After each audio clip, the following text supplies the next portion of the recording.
Bismillahirrahmanirrahim. Assalamualaikum warahmatullahi wabarakatuh. Alhamdulillah wa kafa wa salatu wassalamu ala sayyidil mustafa wa ala alihi wa sahbihi ahli sidqi wal wafa amma ba'du. Alhamdulillah, kami dari kelompok 1 diperkenankan untuk menyampaikan hasil diskusi kami mengenai transkripsi dan translasi DNA.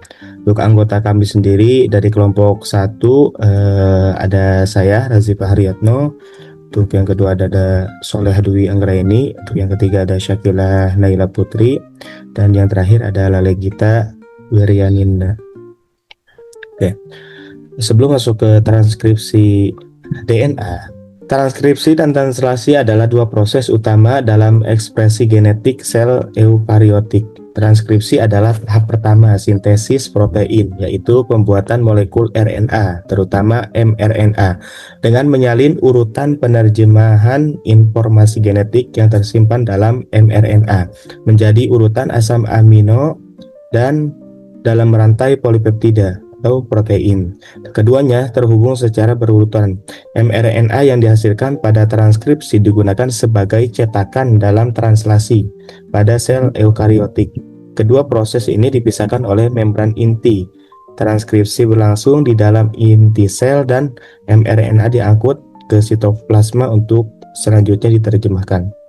Nah, untuk transkripsi sendiri, apa itu transkripsi? Transkripsi adalah proses pembentukan RNA dari cetakan DNA yang tujuan utamanya itu untuk mengubah informasi genetik yang terdapat pada DNA agar dapat dibawa keluar dari inti sel dalam bentuk RNA messenger atau mRNA yang kemudian akan digunakan sebagai petunjuk dalam sintesis protein melalui proses translasi. Dengan kata lain, transkripsi mengubah informasi dari DNA menjadi mRNA atau tahap pertama dalam ekspresi gen yang bertujuan menyalin informasi genetik dari DNA menjadi RNA, khususnya mRNA. Proses ini berlangsung di dalam inti sel atau pada sel eukariot dan di sitoplasma pada prokariot. Nah, untuk tahapan yang pertama ada transkripsi eukariotik terjadi terutama yaitu di inti sel, itu nukleus.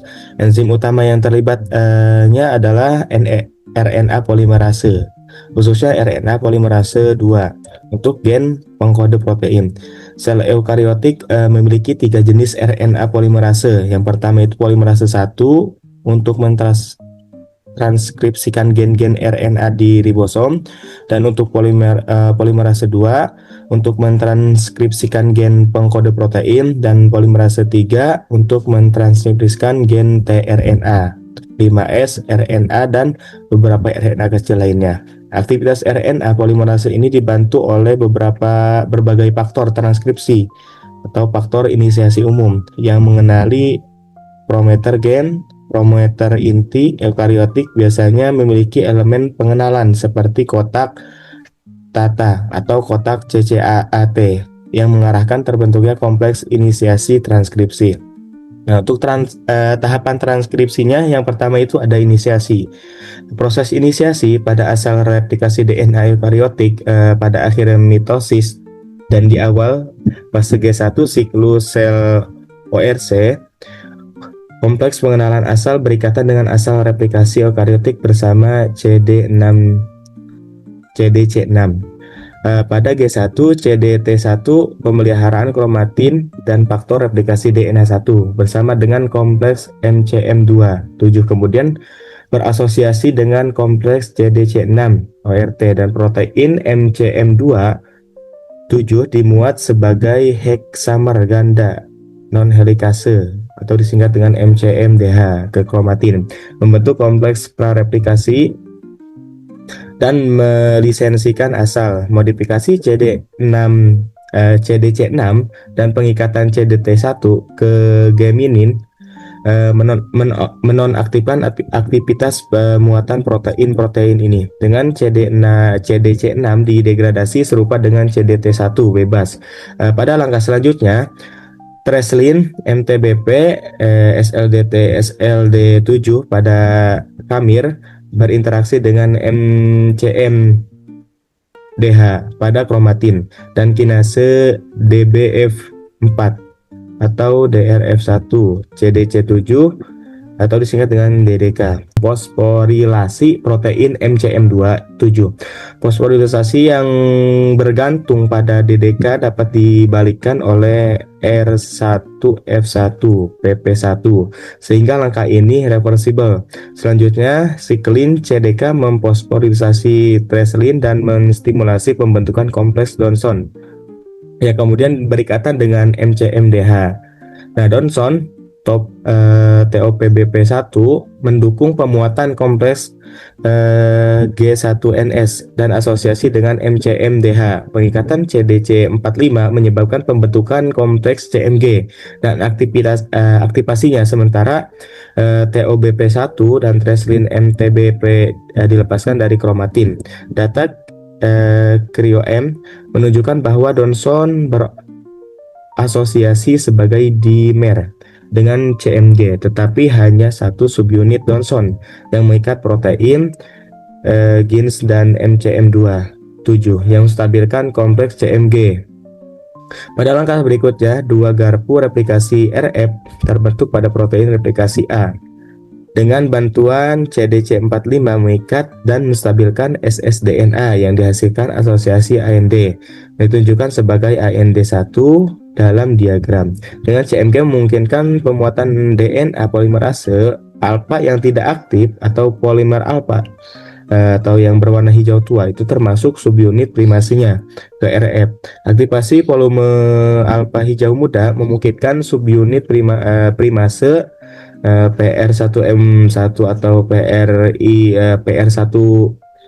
PRI1 dengan bantuan PRIM2 atau PRI2 dan faktor replikasi tambahan untuk mensintesis primer RNA pertama dalam urutan asal yang menghasilkan penyelesaian proses inisiasi di asal dan dimulainya fase pemanjangan protein tambahan yang terikat dengan RF seperti protein penstabil garpu, timelase, tipin, dan Claspin plus pol. Nah, untuk faktor transkripsi umumnya misalnya TF2 pertama-tama mengikat promoter misalnya kotak tata dan membentuk kompleks inisiasi. Kemudian RNA polimerase 2 direkrut dan menempel pada promoter, membentuk kompleks tertutup yang memposisikan enzim pada situs inisiasi DNA helix akan terlepas lokal di sekitar tempat inisiasi sehingga satu untai DNA berfungsi sebagai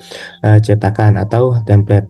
Untuk tahap yang kedua ada tahap elongasi. Nah, setelah proses inisiasi selesai, RNA polimerase 2 bergerak sepanjang untai cetakan DNA dari arah 3 ke 5. Mensintesis untai RNA baru dari arah 5 ke 3.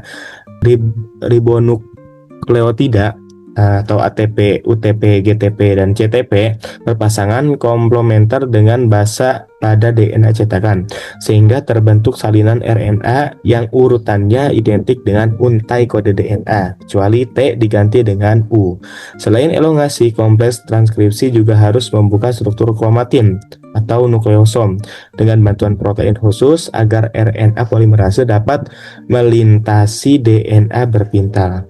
Untuk RNA polimerase bergerak sepanjang untai template DNA, menambahkan nukleotida RNA komplementer dari nukleotida DNA, misalnya A menjadi U atau T menjadi A dan C dengan G dan G dengan C.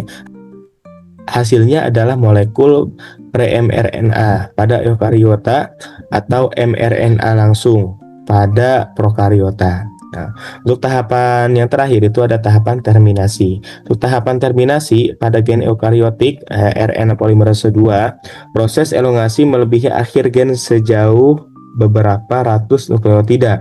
Setelah itu berlangsung pembelahan transkrip primer dan penambahan ekor poliadenil atau poli A di ujung 3 oleh enzim poli A atau polimerase. Proses ini menandai berakhirnya transkripsi RNA polimerase, kemudian melepaskan DNA dan terbentuk molekul pre-mRNA utuh. Nah, penghentian proses transkripsi bila bertemu kodon stop atau UAA atau UGA atau UAG sebagai sinyal penghentian transkripsi untai mRNA baru telah terbentuk lengkap dari hasil cetakan untai DNA. Untai DNA mRNA, tepatnya pre-mRNA, mengalami proses pembuangan intron atau daerah untai mRNA yang tidak mengkode protein dan penyambungan ekson daerah untai mRNA yang mengkode protein oleh enzim spikeosom. Untai mRNA dikirim keluar dari nukleus melalui pori-pori nukleus ke sitoplasma menuju ribosom oleh protein kompleks. Nah, pada prokariota terdapat sinyal terminasi seperti terminator RHO tergantung oleh intrinsik terminator. Nah, terus pada eukariota terdapat pemotongan dan penambahan poli A, splicing intron, dan ekspor mRNA ke sitoplasma. Selanjutnya adalah tahap akhir pada sel eukariotik. Yang pertama, sebelum mRNA keluar dari inti, ia mengalami beberapa proses pematangan, yaitu splicing, pemotongan bagian yang tidak diperlukan atau intron, dan penyambungan bagian penting atau ekson. Kedua, penambahan CAP5 dan ekor poli A untuk melindungi mRNA agar stabil dan dikenali oleh ribosom saat translasi. Proses ini memastikan mRNA yang dihasilkan siap untuk digunakan dalam sintesis protein. Lalu ada tempat dan komponen yang terlibat. DNA sebagai cetakan atau template untuk sintesis RNA. Transkripsi terjadi di nukleus pada eukariota atau sitoplasma pada prokariota. Enzim RNA polimerase yang bertugas menyusun rantai RNA dengan menyalin urutan basa pada DNA. Hasil transkripsi adalah mRNA yang membawa kode genetik dari DNA ke ribosom untuk translasi. Ribonukleotida, adenin, urasil, guanin, dan sitosin sebagai bahan penyusun RNA. Perlu dicatat bahwa pada RNA, timin digantikan oleh urasil.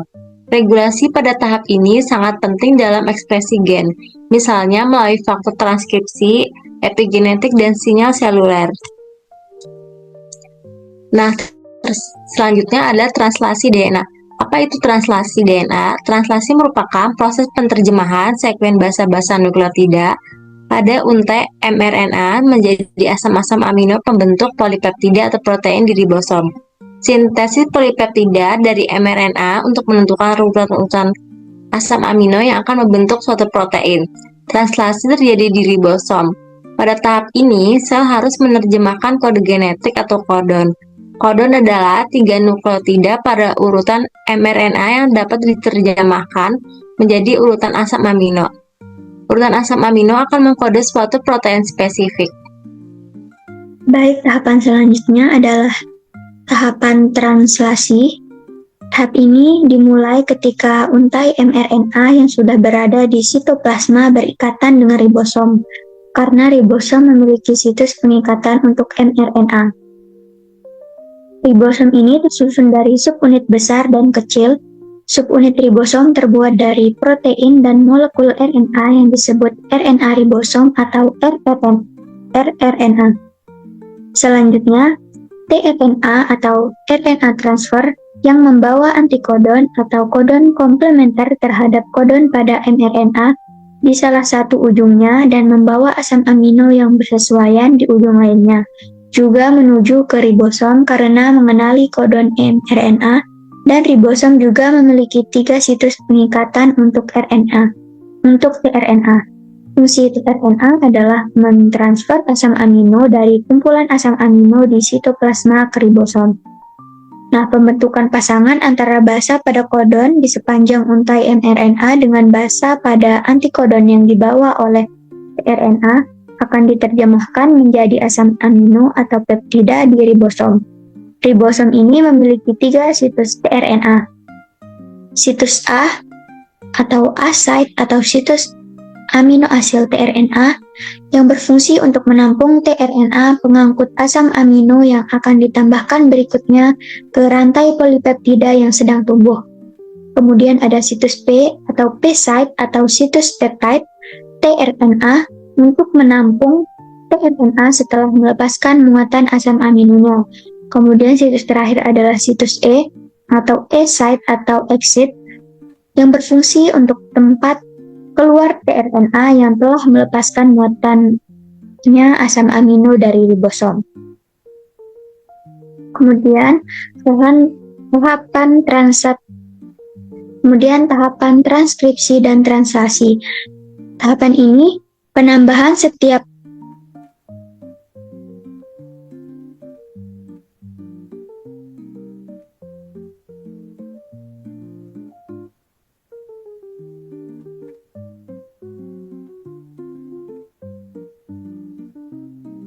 Kemudian tahapan transkripsi dan translasi. Penambahan setiap asam amino yang dibawa oleh tRNA ke ujung rantai polipeptida yang sedang tumbuh di ribosom terus dilakukan hingga dihasilkan suatu rantai polipeptida yang lengkap atau protein.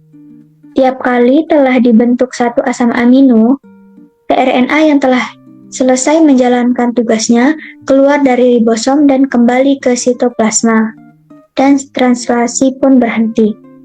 Sintesis protein atau polipeptida akan berhenti bila kodon stop pada mRNA telah mencapai situs A dari ribosom, sehingga suatu protein yang disebut faktor pelepasan atau release factor berikatan langsung dengan kodon stop di situs A ribosom, menyebabkan penambahan molekul air sebagai pengganti asam amino ke rantai polipeptida. Reaksi ini memutus atau menghidrolisis ikatan antara polipeptida yang sudah selesai dengan tRNA di situs P, sehingga melepaskan rantai polipeptida melalui terowongan keluar pada subunit besar ribosom.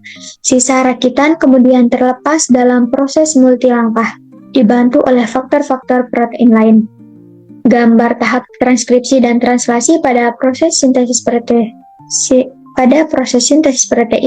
bisa dilihat pada gambar ini. Kemudian, tahapan inisiasi.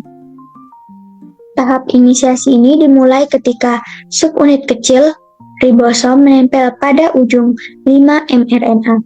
Ribosom mengenali kodon inisiasi atau AUG sebagai sinyal untuk memulai penerjemahan. tRNA inisiator dengan antikodon UAC membawa asam amino metionin dan berpasangan dengan kodon AUG. Setelah itu, subunit besar ribosom bergabung membentuk kompleks lengkap, siap untuk melanjutkan ke tahap berikutnya.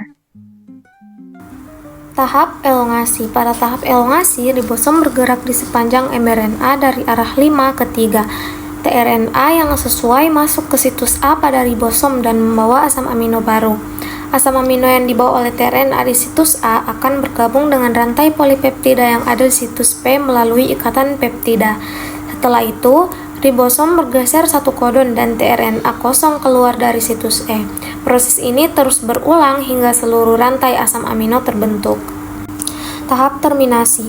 Tahap terminasi terjadi ketika ribosom mencapai kodon stop UAA, UAG, atau UGA pada mRNA. Tidak ada tRNA yang cocok dengan kodon ini, sehingga faktor pelepas atau release factor masuk ke ribosom dan menghentikan proses translasi. Rantai polipeptida yang baru terbentuk kemudian dilepaskan dan mengalami pelipatan atau folding serta modifikasi pasca translasi untuk menjadi protein fungsional. Proses translasi merupakan tahap sintesis protein yang terjadi di sitoplasma, tepatnya pada ribosom, baik yang bebas di sitoplasma maupun yang menempel pada retikulum endoplasma kasar. Pada proses ini, urutan basa nitrogen pada mRNA diterjemahkan menjadi urutan asam amino yang membentuk rantai polipeptida.